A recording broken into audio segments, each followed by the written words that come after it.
welcome to the Reframing series on self-regulation.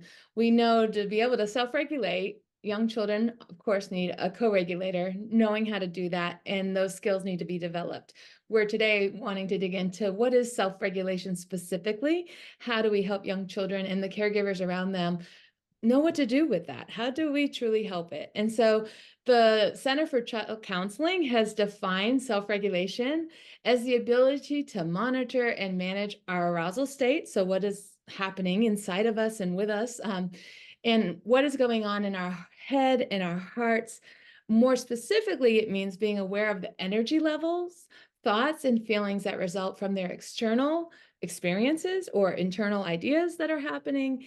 And this awareness then allows us to decide an appropriate approach to manage these thoughts and feelings and let us find a way to execute safe and thought out and adaptive behaviors to meet those needs that we're seeing based on a child's dysregulation.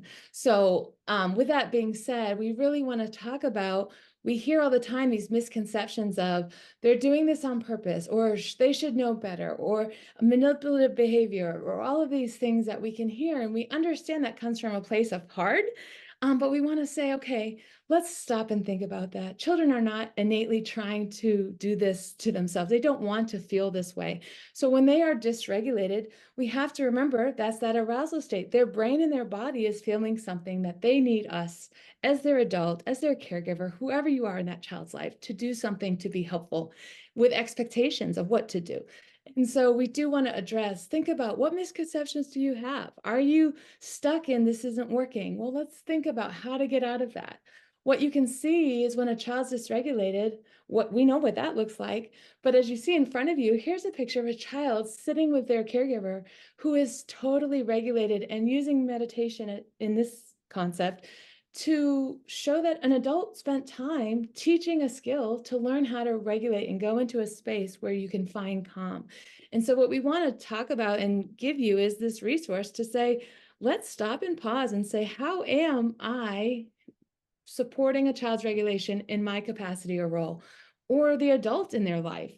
We need it as much as children need it. Am I helping this child regulate, or am I actually causing more dysregulation? So it is important when you think about this picture, how can you get to this place? And if you're not there, that's okay.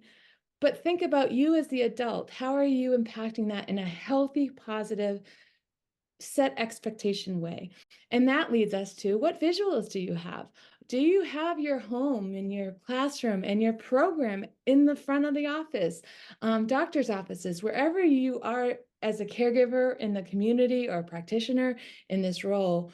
How do you have visuals that support a young children to see something like the relaxation thermometer or feeling faces, that they can use their feelings and emotions to have tools that they can use and access?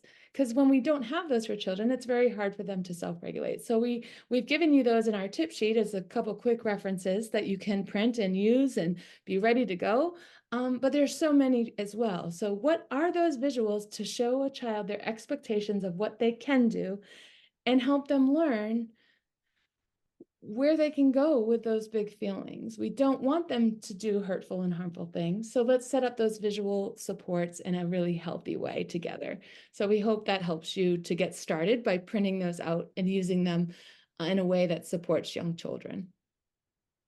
So just like Steph was saying, self-regulation is a skill that needs to be taught. And so it starts with us as the adults. As the adults who have got that skill set, who has been practicing it consistently throughout our adult lives. And so now we can set the stage to create a safe, nurturing environment and hold space for really big, valid feelings. And so what does that mean, to hold space? So holding space is just providing that supportive, non-judgmental environment for feelings to process and for a situation to play out. And so in the context of children needing help with self-regulation skills, when we're holding space for that, that allows that child to express their emotions. We as the adults are validating those feelings. And this gives children an opportunity to learn how to manage those valid feelings. And so, with that, we have to be present, we have to be patient, and we have to be very non judgmental.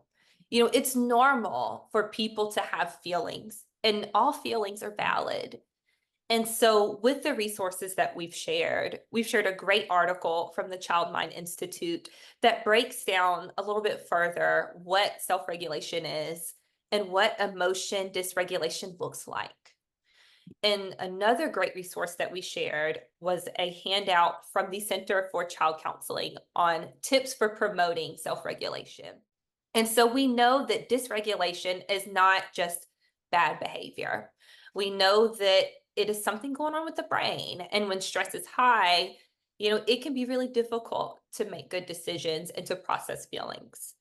And so, with that handout from the Center for Child Counseling, it provides 10 tips for promoting self regulation.